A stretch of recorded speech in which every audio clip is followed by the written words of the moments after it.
खबर प्रतापगढ़ से है। प्रतापगढ़ जनपद के मांधाता विकासखंड के अंतर्गत पूरे बसावन बीरसिंहपुर में उप मुख्यमंत्री केशव प्रसाद मौर्य का हुआ आगमन।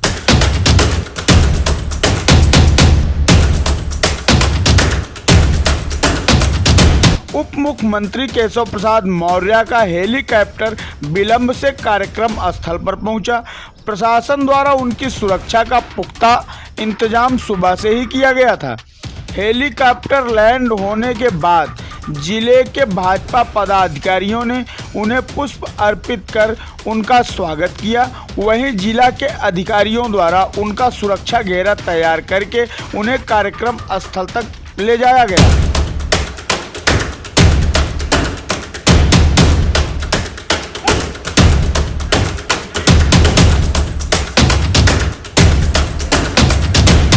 पुलिस अधीक्षक सतपाल अंतिल के निर्देशन में प्रशासन की व्यवस्था हेलीपैड से लेकर कार्यक्रम स्थल तक चुस्त दुरुस्त नजर आई। कार्यक्रम स्थल पर पहुंचकर सर्वप्रथम उप मुख्यमंत्री केशव प्रसाद मौर्य ने मां दुर्गा माता की मंदिर में दर्शन पूजन किया। उसके बाद हवन कर हिंदू सम्राट अशोक सिंघल की मूर्ति का अनावरण किया।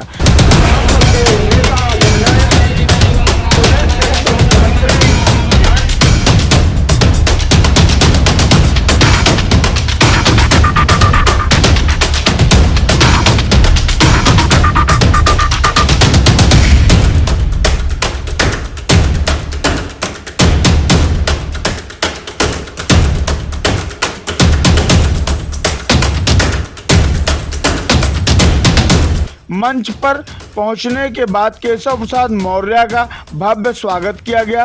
कई स्मृति चिन्ह भी उन्हें भेंट किए गए। आवास के लाभार्थियों को उनके द्वारा मकान की चाबी वितरित की गई। वहीं स्वयं सहायता समूह की महिलाओं को चेक वितरित किया गया। साथ ही शौचालय के लाभार्थियों को प्रमाण पत्र वितरित किया गया।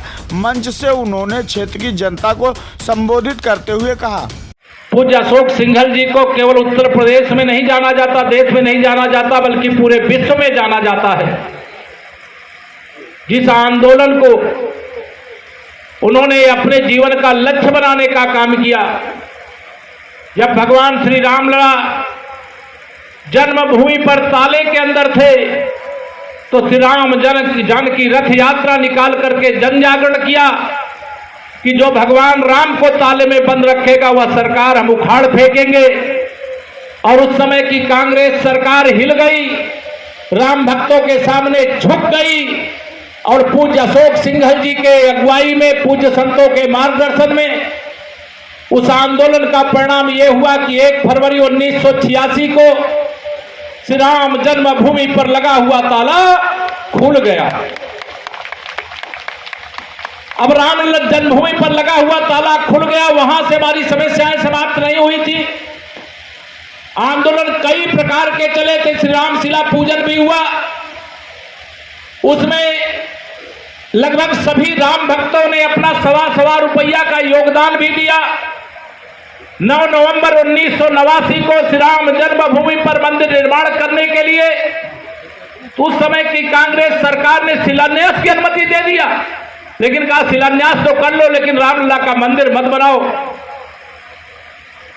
हमारे संतों ने, हमारे पूज्य अशोक सिंघल जी ने कार सेवा की घोषणा की, जो आप सबको आज भी याद होगा। 30 अक्टूबर 1990 को जब केवल उत्तर प्रदेश के नहीं देश भर से राम भक्त कार सेवक निहत्थे अयोध्या की ओर चल दिए। उस समय की समाजवादी पार्टी की सरकार ने कहा अयोध्या में राम भक्त क्या, वहां कोई परिंदा भी पर नहीं मार पाएगा। लेकिन मैं अपने उन राम भक्तों को प्रणाम करता हूं, पूज्य अशोक सिंघल जी को प्रणाम करता हूं, परमहंस रामचंद्र दास जी को प्रणाम करता हूं।